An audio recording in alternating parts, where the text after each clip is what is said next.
is Susan. I had a total knee replacement with Dr. Alexander of Mahwah Valley Orthopedics. The injury that led up to the knee replacement was I had torn my meniscus by very foolishly walking on a manual treadmill in moccasins, which you never do.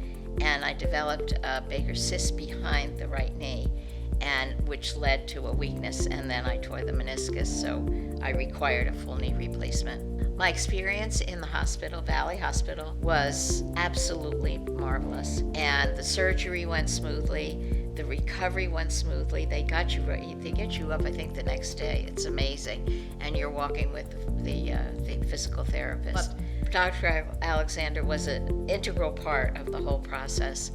And to this day, many years later, I still see him once a year. He very carefully takes x-rays of the knee to see that there's still the cushioning. And he's just a wonderful person. I've referred so many of my friends to him, and they all love him. He actually gave me my life back, and he's promised that he would. I worked until I was 69 and a half with builders.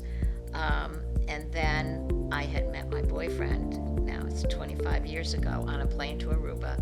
We travel, we have a wonderful life, which I couldn't have had hobbling around with all that pain. So anybody who's thinking of a knee replacement, don't hesitate, do it, because it'll give you your life back.